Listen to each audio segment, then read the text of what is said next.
We're coming right back down. The two top scorers going at it once again. Now McCoy is going to bring the ball down the floor. He's going to find Dylan Meade open for three. He hits another one. He's been wide open twice like that, and both times he hasn't even hit the rim, John. Yeah, it's that corner's treating him nice, that wing. Down on the other end, Keffer's going to be fouled. He's going to go to the line to shoot two more.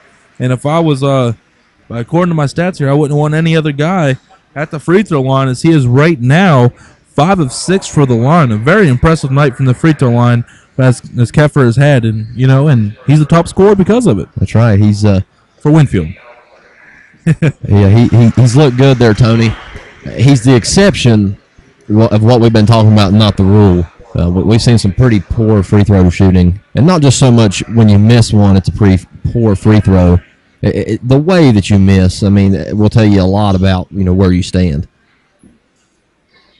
And now here on the other end, Keffer connects on another one, 7 of 8. Yeah, very impressive. Now Dylan Meade, and Keffer got a piece of that there on the shot. Way to stick with it. From Doherty. He's going to go shoot two here, Tony.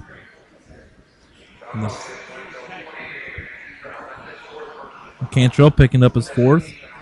66-53 is your score. 5:40 remaining in the game. And we'll get Doherty's first free throws of the game here.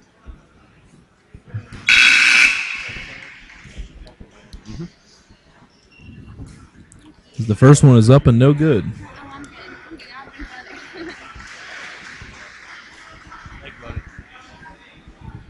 Great hospitality here at the Madison Civic Center. Absolutely. I could get used to this. And another missed free throw. So, the missed free throw concerns continue to build for Pike County Central. Now on the other end, Winfield's going to try to work this ball around. Take a little time off the clock. And nearly a steal by, and a hard foul there by Justin Runyon as he fouled Turner. He'll go to the line to shoot two off the bench. Two from the free throw line, going for his 10th point off the bench. Right. Got a little ahead of myself there. Yeah, it took a hard foul right there to slow down Mr. Turner because he's been effective, Tony, around the basket all night tonight. Really, that's the first time we've actually seen him stopped in the midair. That took a lot of force. And he misses the first end of the free throws. And that foul, by the way, was on Doherty. That was his second. Team 7, so the bonus was not, it was a shot anyway, but either way now, Winfield officially in the bonus.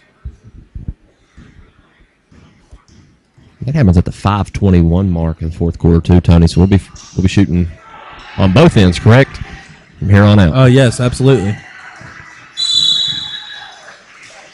Yeah, Winfield's got to connect commit another foul to get the draw the free throw. And again, it's going to take him a 30-second break here to talk to his troops. And again, your score is 66-54, 12-point advantage for the Generals over the Hawks of Pike County Central, making the trek up to Boone County from Pike County, Kentucky. And, Hobo McCoy has lived up to all the expectations. They've said everything has went through him, and that has definitely been the case as he's connected on 4 threes, 7 two-pointers, and 4 straight free throws. And then on the other end, Winfield has been paced in scoring by Aaron Keffer, who has a 3 and 5 two-point field goals. And as we have talked about, has been very sharp from the free throw line, 7 of 8 shooting, giving him a total of 20 points. So we have 2 20-point scorers in this contest, which is also something you really don't see a lot of in high school. No, it's pretty one-sided. We've been fortunate enough to see some pretty good players so far this year, Tony, and in this game it's right on with the rest of them.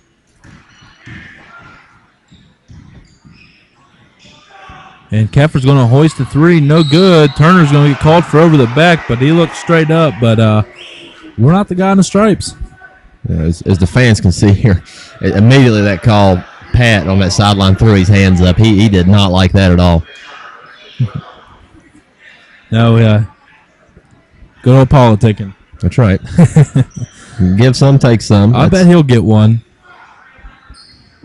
But luckily for him, he's in a position where he has a 12-point lead, which ain't guaranteeing a victory by any means, but it helps. And another missed free throw, this time by Doherty. He's 0-3 from the line. Gatos went hard to the bucket right there. There was no call. It looked like the guy hit him after he come down off the shot. And the Winfield fans are up in protest as McCoy's going to fill up a three. His fifth one.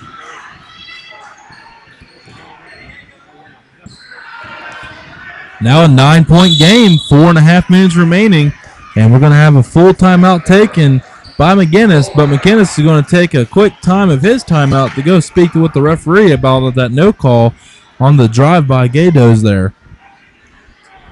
But it's the game of basketball, like you said, John. You win some, you lose some. Yeah, every call, it's just like a story. It's got two sides.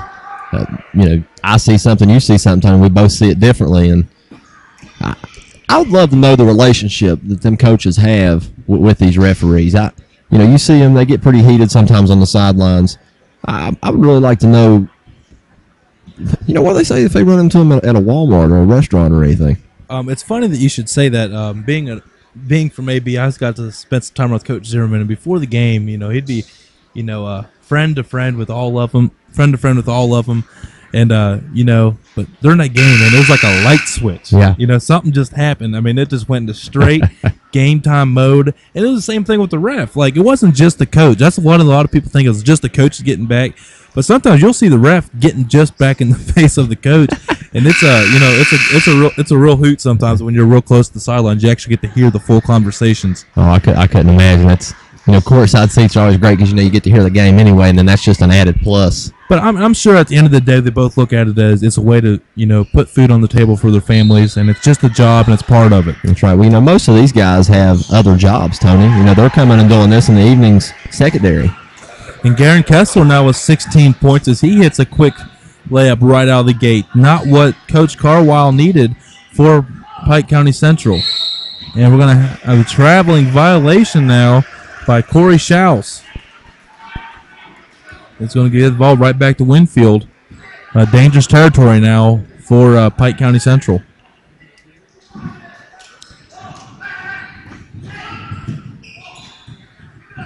Gunter getting the inbounds, gives it over to Cameron Powell. Powell's going to get the ball up the floor. Give it over to Kessler. Now to Powell, who's going to go down low to Gunter, who's going to go to the line to shoot two. He is 2 of 4 from the line. And the foul is going to be on 31. I think that was a good foul right there, Tony, because he was beat. And that's his second. And yeah, you want to make him earn it. If you get beat, you definitely got to make him earn it at the free throw line. That's correct.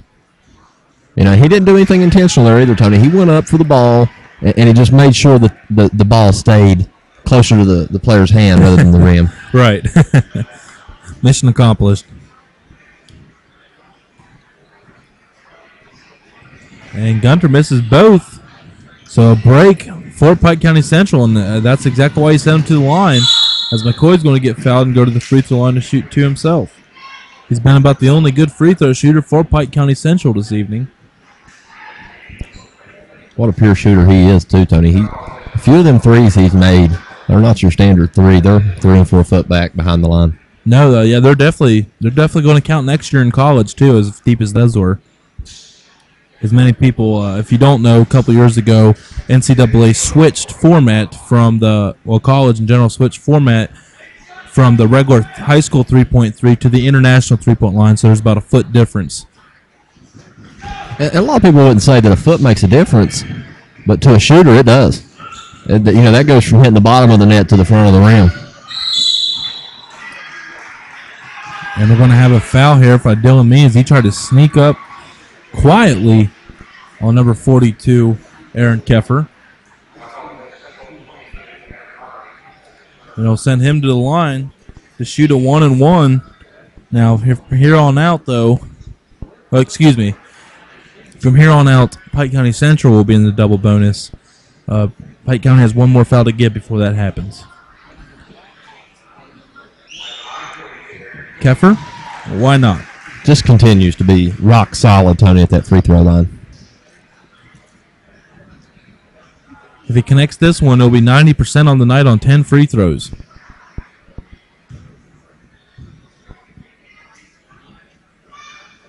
And nothing but net. Is now Chris Turner checks back in for Garen Kessler.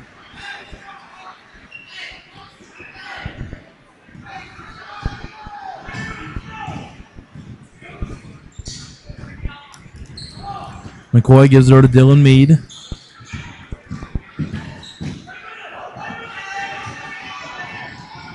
Finds McCoy. McCoy's going to go to the baseline, goes up with it, draws the contact, and he'll go to the line to shoot 2.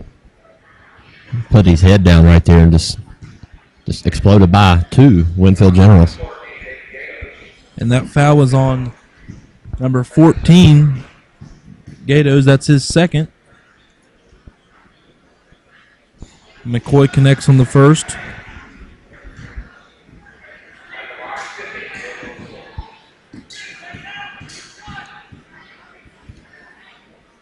Coach McGinnis over barking out orders.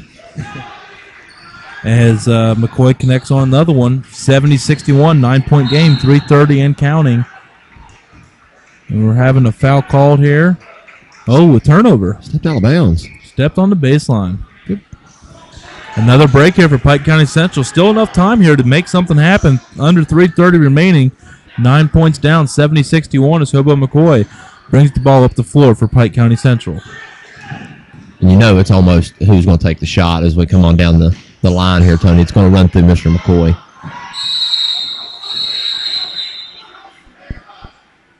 And a little extracurricular activity.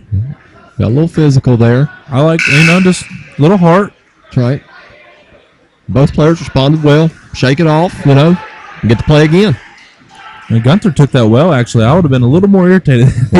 He showed good poise right there. Maybe that was the point of Pike County Central. Is Cameron Powell's going down the end and draw the blocking foul. He couldn't get there quick enough, Tony. He had the right idea, but he was half a step to a step behind Cameron Powell there as he ran down the floor. And now be Adam Doherty's third personal foul. Oh, excuse me, fourth. So one more and he'll be out. The bench player. The senior, 6'3" senior. As Powell connects on the first free throw, his first trip to the free throw line this evening.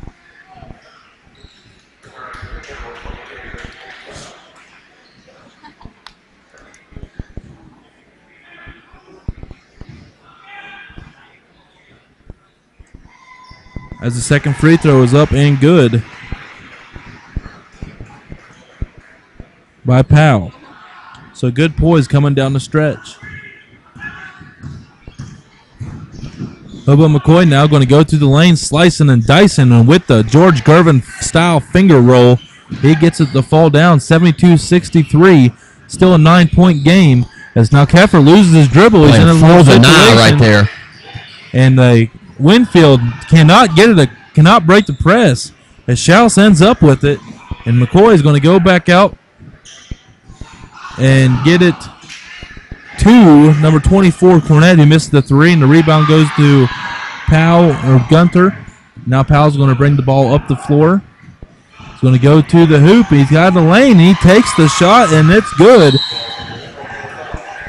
That's costly right there. 74-63. As 24 went to throw the ball in, he stepped across the line. He got a little eager. Hobo was calling for the ball, wanting to straight down the sidelines. Turnover, Pike County Central.